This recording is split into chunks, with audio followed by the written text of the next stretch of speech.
Oigan, y ya que estamos abordando esto de Teto, que es una manera de abordarlo, podríamos concluir, o deducir, más que concluir, deducir que la elección de ayer fue una evaluación de los gobernantes, empezando por la de César Duarte en el estado, y la de Marco Adán Quesada en la de Chihuahua, y la de Teto en Juárez. Yo no lo veo así, fíjate, no lo veo, o sea, había una expectativa que fuera una elección referente, por los resultados, por cómo se configura el comportamiento electoral, como fue básicamente de las estructuras partidistas, del voto duro. Entonces no veo yo muchos elementos para considerar que efectivamente fue una elección referente.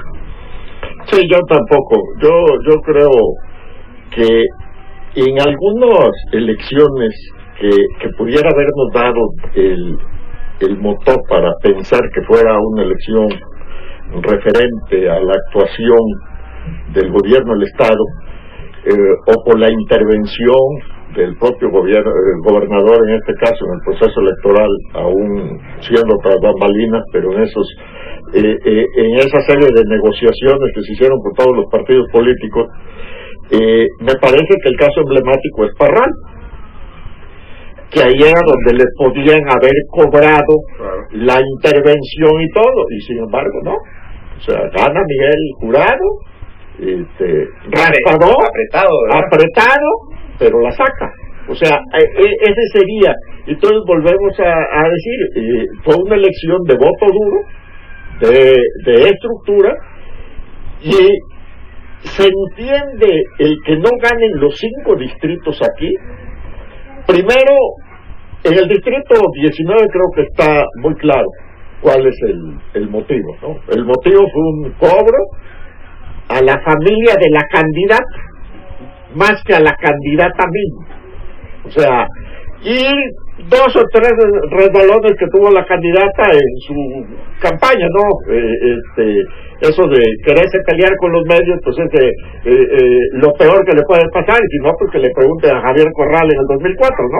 Cuando se peleó con el diario, el resultado que obtuvo, ¿no? Y entonces yo creo que fue el cobro a la familia, y desafortunadamente, bueno, pues los Reyes Castro, recordados por sus operaciones político-electoreras, pues hoy que llevaban a la sobrina a ocupar un cargo de elección popular, que creo que es la primera vez una integrante de esa familia, una integrante de la familia directa que iba buscando un puesto de elección popular, pues la pierde. O sea, cosa curiosa, ¿no? En casa de Herrero, cuchara de Y en el 17 yo creo que la campaña del PRI la equivocaron, y la equivocaron porque se dedicaron a hacer campaña en un campo eminentemente mercado panista, y olvidaron todo lo que le anexaron del 11 al 17, que es la zona de la Ignacio Allende hacia arriba del Oxxo, del súper que está ahí, todo hacia Campobello, que es enorme, y cantidad de votantes impresionante, que es la clase popular del 17, y se me hace que a esa no fueron a tocar la puerta. Me parece que cuando se haga el análisis de sección por sección, se darán cuenta de que ahí estuvo el boquetón. Tenemos 2 llamadas. El señor Antonio Salas, de la colonia Nombre de Dios: ¿qué partidos alcanzaron el 3% y cuáles serán cancelados por no alcanzar el porcentaje? El porcentaje que se necesita es el 2%.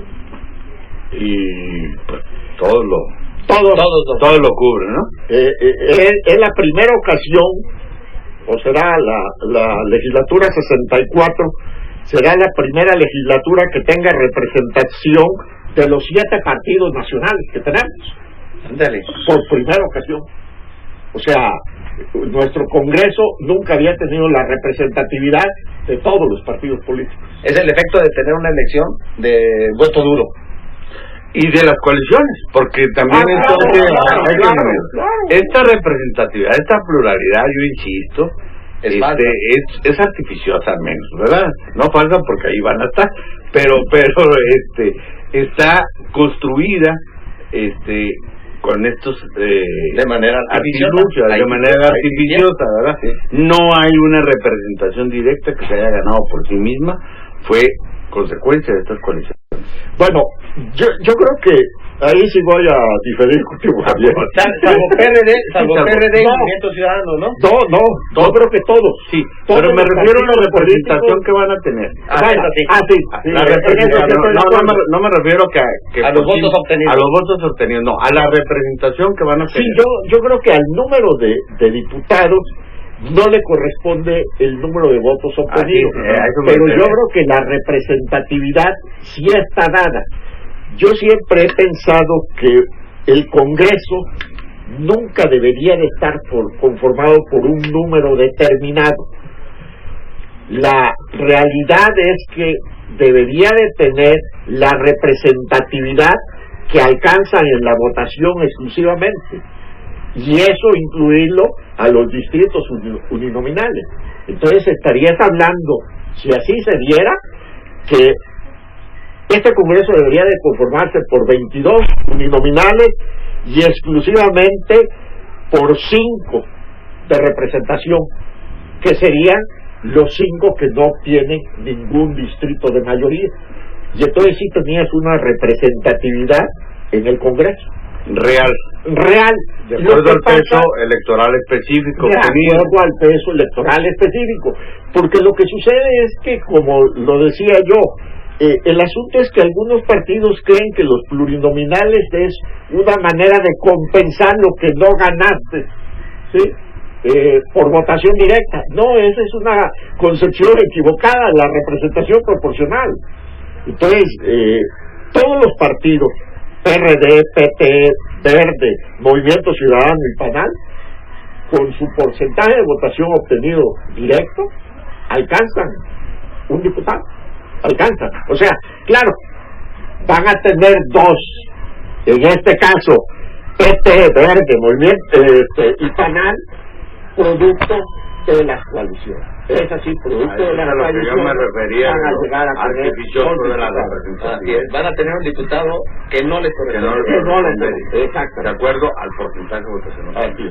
Y que no lo podremos saber en el caso de que no hubiesen hecho coalición, y entonces el número de votos obtenidos en los 8 distritos donde se coaligaron con el PRI, bueno, no sabemos si, hay manera de deducirlo. Sí, hay manera de hacerlo. Pero seguramente, quizás salvo el PANAL, podría haber alcanzado 7%. Sí, seguramente, es decir, sin las coaliciones. Sin las coaliciones, es probable que hubiera alcanzado, es probable. Porque tiene el 3 y tanto por ciento, ¿no? Pues sí, pero yo creo que tampoco, porque el PANAL tiene en 14 distritos que va solo 31.862 votos. Que es algo así como el 3 y fracción. Sí, entonces no.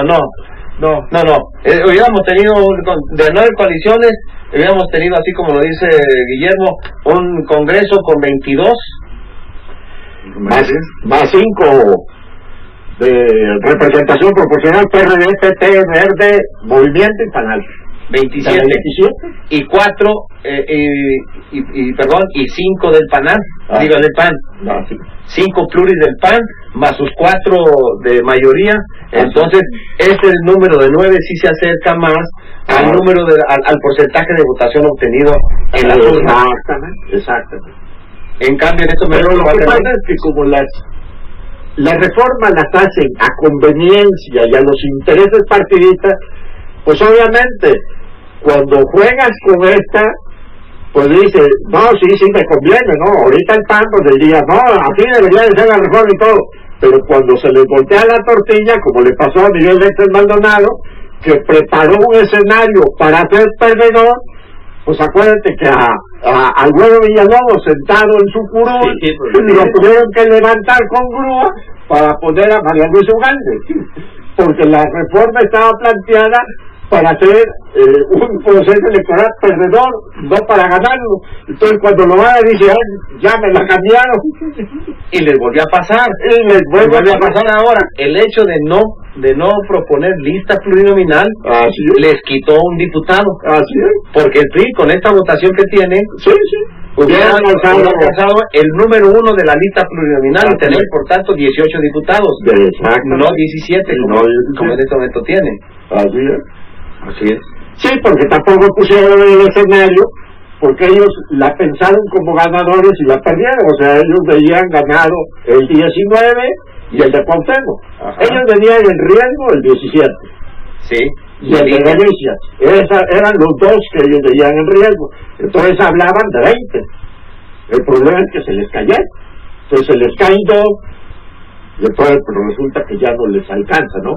Porque el uno lleva en candidatura común, pero nada más que quien lo encabeza es uno del PRD. El actual alcalde de Casasgrande. Así es. Que antes había sido del PRI. Que no lo tomaron en cuenta para la designación de candidatos en 2010. Así es. Entonces fue postulado por el PRD. Gana la alcaldía de Casasgrandes y hoy lo registran como candidato común en el distrito primero de Nuevo Casasgrandes y lo gana. Y dicen algunos turistas que, bueno, pues esa es una buena ruta para llegar a los puestos de elección popular, ¿no? Me voy un rato y luego ya está contemplado en sus estatutos y lo pueden de candidatura común. Entonces, oigan, ¿y qué falló? Perdón, lo de la lista pluri. Entonces, la integración del Congreso para que de una vez le demos respuesta no solo al señor Salas, sino a muchos de nuestros radioescuchas. Entonces, el PRI tendrá 17 diputados. 17 diputados. Es que déjenme decirles que Guillermo Lagunes elaboró un cálculo, una previsión, una proyección de acuerdo con las cifras que ofrece el PREP. Entonces ya hizo un cálculo de cómo quedarían el Congreso y me parece que es de lo más cercano a lo que es seguramente el Partido Acción Nacional quedaría con 7 diputados, 4 de mayoría y 3 pluri. El PRI 17 de mayoría, el PRD 1 de mayoría y 1 de plurinominal, que sería el primer lugar de la lista, y el otro es 1 de mayoría, no Luis Javier Mendoza. Así es, y el primero de la lista, el PT es Hortensia Aragón. Que aquí yo tengo mis dudas si puede ser impugnada esa. Y voy a poner mis argumentos. Sí, Víctor Quintana recuerda. Ese es el caso. O sea, una cosa es que el TRIPE le haya dado la razón en cuanto a la solicitud para hacer el cambio de domicilio. Y otra cosa es que la residencia requerida para aspirar. Y me parece que no la va a acreditar. Va a ser impugnada esa posición. Ahora, sería impugnada, se tumbarían solamente a la titular, ¿verdad? No, la titular, pero aquí viene la otra. Entra la suplente. Entra la suplente, pero la suplente ya no es la sobrina, porque la suplente que pusieron en su momento de registro, cuando le dijeron, bueno, pues ya se arregló el asunto, no, pues fírmale, retira la suplencia. No, mi mamá me dijo que ya firmando una vez era suficiente y ya no quiso firmar. Y entonces la suplente no es la sobrina, es la suplente de la sobrina, la que asumiría como titular. No, el PRD está metido marcallate ahí. El PT tendría 2. El primero de la lista, que es América Aguilar, y después se proyecta el 13º, es decir, el que tiene Carequé, no, cierto, es el 6º de Juárez, es de los que andan, o el 12, son de los 2 distritos que tiene posibilidad, pero va a entrar uno de prelación. El Verde, el primero en la lista, y uno de prelación también. Movimiento Ciudadano, pues nada más uno, Fernando Reyes, del primero de la lista. Y el PANAL llega con 2, de prelación. Este sí, con dos, uno de la primera lista y uno de prelación, llega con dos. Llega con dos, nada más. Llega con dos, el primero de la lista y el de prelación, casi estoy seguro que va a ser el de Huachoche, el del distrito 21. Parece ser que ese va a ser el porcentaje perdedor. Todos esos candidatos perdedores son los que están en estos momentos sí, con el diazepam encima. No, muy contentos de haber perdido por ese margen. Vamos a un corte comercial y regresamos. Estamos conversando, ya los escuchó, con Javier Pizarro. Ya estamos de vuelta. Tenemos una llamada del señor Saúl Gutiérrez de la Colonia Granja. ¿Cuánto tiempo tienen los partidos políticos para retirar los espectaculares de la ciudad? No está regulado. No, son los 15 días para los partidos, y si no los retiran, entonces... No, porque los espectaculares es propiedad privada. Eso no está regulado. No está regulado, es propiedad privada. Ahí pueden mantenerlos el tiempo sí, que quieran. Pueden mantener. Obviamente, eso los van a retirar rápidamente porque eso es cuesta. Sí, esos tienen un costo. O sea, de gratis no son. Entonces los van a retirar rápidamente porque no van a querer pagar otro mes de renta. Pero no está regulado, fíjate, no está regulado ese concepto, ¿no? Ya tiene su respuesta, señor Saúl Gutiérrez. Oigan, una frase que creo que ayer en el curso del programa de la noche la hizo Javier Pizarro, que a pesar de lo que ha hecho el PAN, los porcentajes de votación en algunos momentos, en algunos lugares, se manifiestan pues inusitadamente altos. Es que el esquema bipartidista, y esto no es solo en Chihuahua, es nacional, revisa los resultados de las elecciones en las restantes entidades federativas, empezando por la que resulta emblemática, que es Baja California. Pues hay el PAN continúa siendo una fuerza política muy importante en este país. No desapareció, o sea, su desdibujamiento en términos de su crisis interna, de haber perdido la elección, no se traduce en automático en una pérdida de fuerza electoral. Esto yo creo que habría que valorarlo y está claro, y creo que el PRI como partido y el gobierno como gobierno lo tenían claro desde que construyeron este escenario de las coaliciones, de que no iba a ser pan comido. Es decir, el pan no iba a ser comido fácilmente, pues, para decir. ¿Por qué? Porque hay una fuerza histórica. Yo creo que es uno de los pocos partidos que ha construido una corriente electoral estable, que se manifiesta a pesar de las coyunturas específicas que se dan. Esto yo creo que es un factor que habría que ponderar. Y el otro factor que habría que ponderar, y yo creo que es ahí que en el caso del PRD, cuando se había consolidado como la segunda fuerza política nacional y había logrado romper con lo que yo en su momento llamé el bipartidismo de Estado, que era inducido desde el poder para tener una especie de esquema demócratas y republicanos al estilo gringo, ¿verdad?, con el mismo proyecto, y se impulsa el tripartitismo, renuncia a este esquema en aras de conservar pragmáticamente posiciones de poder, pero descuida esta corriente electoral. De hecho, estos resultados que nos estaba leyendo don Guillermo reflejan mucho lo que tú comentabas.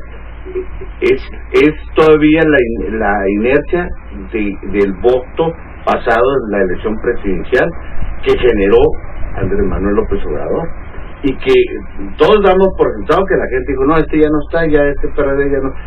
No necesariamente. ¿Por qué? Porque este tipo en términos de voto electoral, de corrientes electorales, no es tan fácil las mutaciones de un proceso a otro, ¿no? Se consolidan y se mantienen, en fin. Y el PRD yo creo que no está calculando la pérdida histórica de estas coaliciones. O sea, el haber ido, por un lado, porque además, pues tú no te explicas, en uno es chofer designado del carro completo en Baja California y en el otro chofer designado del carro completo en otras entidades con el PRI. Pues entonces, ¿a dónde va? Esquizofrénico. Está esquizofrénico ese asunto, ¿no? No puedes, porque esto te deja muy claro ante el lector, lo va a percibir tarde o temprano, de que entonces, pues, tú estás disputando el poder, no estás disputando un proyecto, porque estás congeniando con los que se supone son antagónicos.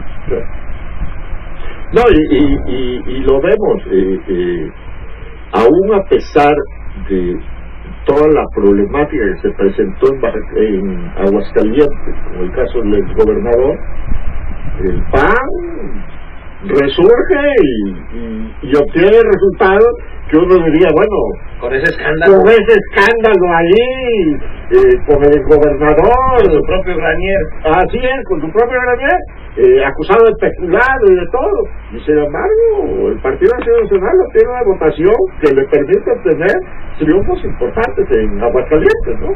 Y entonces dice uno, no, pues no, y el caso de Puebla, por ejemplo, el caso de Puebla, bueno, pues vuelven a refrendar en la misma coalición, y vuelven a refrendar y van a tener la mayoría del Congreso, ¿no? Y las ciudades más importantes las vuelven a tener la coalición con el PRD, ¿no? Ahora, aquí hay dos cuestiones que ya que lo estamos ubicando en la perspectiva nacional sería interesante. A lo mejor no nos alcanza el tiempo, pero ¿qué repercusiones va a tener esto en relación al Pacto por México? Eso es uno.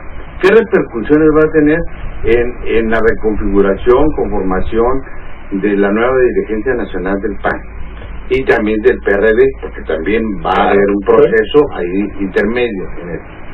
Tercero, ¿qué implicaciones va a tener esto? Porque ya a mí ya me llamó la atención y ya me alarmó de que hoy hicieron una declaración, no me acuerdo si la Coparmex, alguno de los sectores privados, de las cámaras del sector privado, diciendo que urgía la configuración de un Consejo Nacional de Elecciones para ponerle freno a las tropelías de los gobernadores y darle certeza jurídica a los procesos electorales locales con un organismo nacional. Bueno, esto es una regresión también en términos absolutos, no solo democrática, sino del mismo federalismo, ¿no? Del propio pacto federal. Entonces, hay muchas derivaciones, muchas consecuencias que a la luz de estos resultados van a ser usadas a conveniencia por problemas. El mismo presidente de la República acaba de hacer una declaración, llama así, en general, a todos a reconocer los resultados. O sea, ya de antemano, ¿verdad?, está brindándose de cualquier implicación. Recordemos que acordaron en el Consejo Electoral, Instituto Electoral Ciudadano, se llama en Baja California, dar por válido solo el recuento oficial de las boletas, de las urnas, y no tomar en cuenta el PREP. Ahí lo van a seguir, pero no lo van a validar, sino van a validar la elección a partir de sus propios resultados. Ya esto me echó ruido. ¿Por qué? Porque simple y sencillamente, entonces, esto está dejando abierta la puerta de que esto es una trampa, vamos a decirlo así, de un órgano estatal, de un gobierno estatal, no sé. O como la declaración de Adriana Terraza, la dirigente principal porque es que no aparecían los números cuando iba abajo. Estas cosas pueden ser utilizadas para impulsar este tipo de proyectos, como un esquema centralista que yo estaba oyendo ahí algunos analistas que respeto mucho del Primer Plano, por ahí sí no concordé con nada con ellos. Cuando dicen, es que no es posible que de primer plano, donde estaban diciendo que los consejos electorales no eran autónomos realmente, dependían de los gobernadores. Entonces, y por eso es importante un órgano central, o sea, quieren que dependa de uno solo, ¿verdad? De la República, no de 32. El asunto es que si eso fuera a resolver la problemática, pues adelante, pero eso es una falacia. O sea, porque vamos a tener lo mismo que sucede en el IFE. O sea, en el IFE son cuotas de poder de los partidos políticos, y lo queramos o no los consejeros, de una u otra manera defienden los intereses del partido que los promocionó. O sea, pues no hay que ser muy inteligente para ver las disertaciones de cada uno de los diferentes consejeros para decir, no, este lo propuso fulano de tal, este le debe la factura a fulano de tal, por la forma en que se comportan. O sea, yo creo que por ahí no está. Yo creo que es una falta de voluntad y de aplicación de la ley y de regular todo lo que no está regulado. Por ejemplo, el caso del PREP, o sea, lo deben de regular en la ley, porque al final de cuentas el PREP lo único que sirve es para dar una información preliminar basada en las actas de escrutinio. Y entonces, bueno, pues no tiene mayor ciencia eso. O sea, si eso va a ser manipulado, bueno, pues entonces significa que todo va a ser manipulado. Todo puede ser manipulado, ¿no? Oigan, pero creo que el día de ayer pues, tenemos los elementos necesarios para hacer una evaluación de los órganos electorales locales. Y fíjate que en este caso, en particular, ahora que estamos tocando la PREP, en una entrevista que yo le hice a Fernando Herrera, yo no sabía ese dato, dijo, el programa, el software del PREP de aquí, se construyó con ingenieros chihuahuenses que están al servicio del Instituto Estatal Electoral. Es aborigen totalmente. Es original de Chihuahua. Y en el caso de Baja California, ahí explican que la causa de esto es porque se contrató una empresa externa que no tenía la capacitación, la gente profesional para hacer y supuestamente eso fue lo que condujo al error y a que se cayera el precio. Y el IE, el Instituto Estatal de Chihuahua, ha empezado a exportar el software a otros órganos electorales. Y es pionero también, por ejemplo, en el voto electrónico, que lo ha puesto en práctica en ejercicios escolares, en universidades. Que por cierto, el domingo lo puso en las elecciones infantiles, puso en práctica la urna electrónica. Que también para allá va el asunto. Así es. Y es mejor con órganos electorales autónomos, estatales, que con un órgano nacional de elecciones. Yo estoy definitivamente convencido de eso.